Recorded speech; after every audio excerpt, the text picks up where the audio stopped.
Hai semuanya, masih bersama Genun Scarlet. Kali ini gue akan membahas anime yang cukup jarang muncul di setiap musim, yaitu anime gore dengan adegan-adegannya yang super yummy. Jadi buat yang merasa dirinya wibu psikopat tai kucing, wajib banget nonton yang akan gue rekomendasikan nanti. Di sini yang gue bahas adalah anime gore yang bisa dibilang kelas ekstrim. Jadi anime gore kelas low kayak Tokyo Ghoul atau Attack on Titan gak akan dibahas. Untuk bisa menikmati gore yang lebih mantap lagi, gue sarankan nonton Yan BD atau yang non sensor. Berikut ini adalah anime gore terbaik dan brutal versi Genun Scarlet.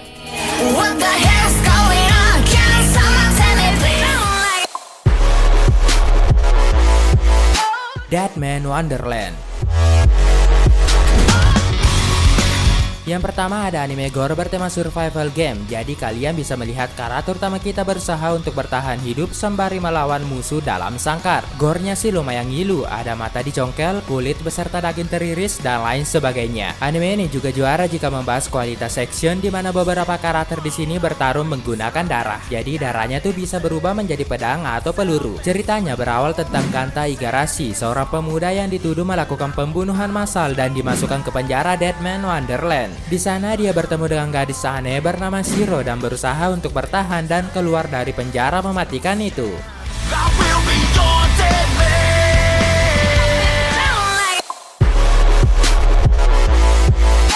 Shiki.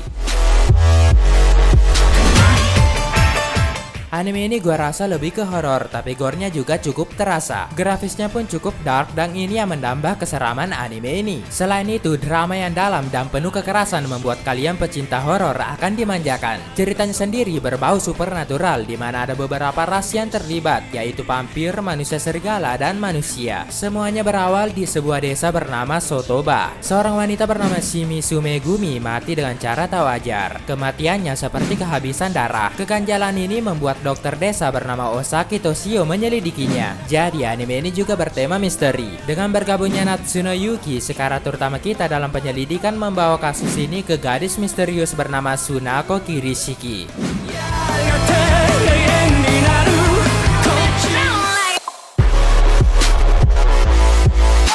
Higurashi no Nakukoroni.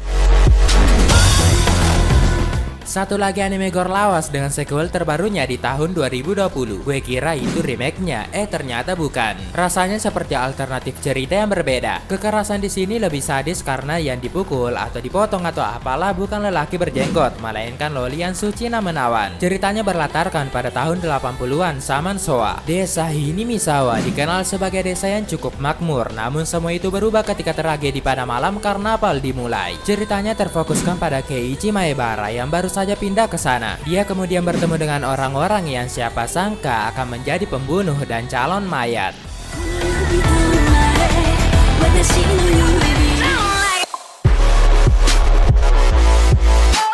Blood Sea.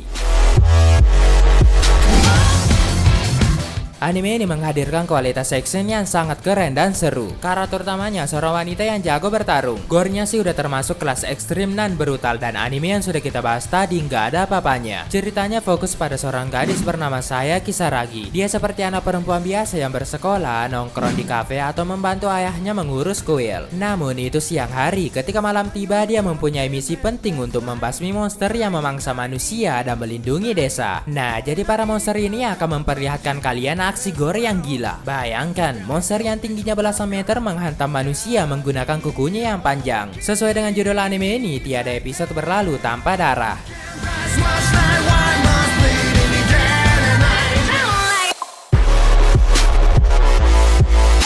Corpse Party.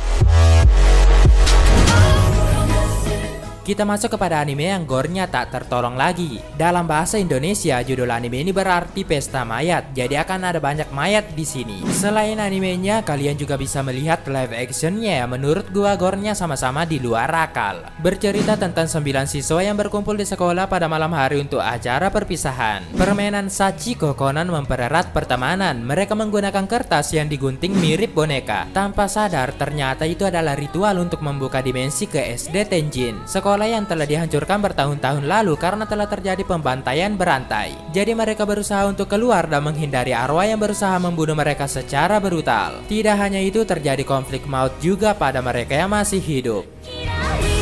星屑たち集めて Shigurui.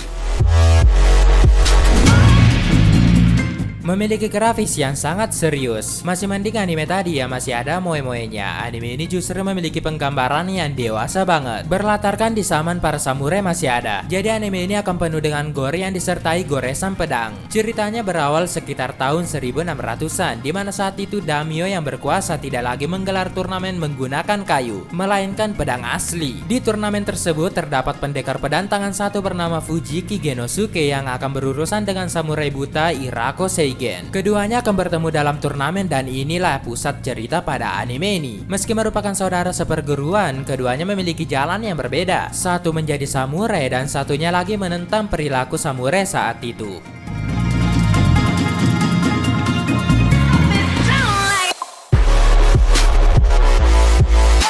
Elfen Lied.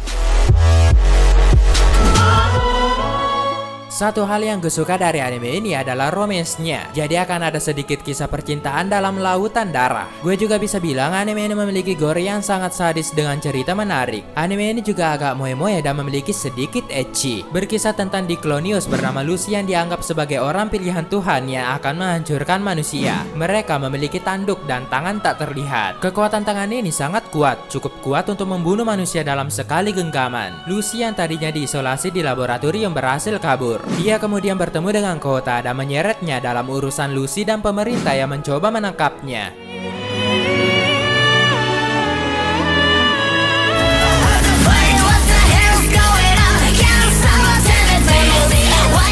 Nah itu dia beberapa rekomendasi anime gore berdarah pilihan gue dan semoga kalian terpuaskan. Tapi ingat, sekedar nonton boleh saja tapi jangan pernah untuk ditiru. Terima kasih dan salam anime lovers Indonesia.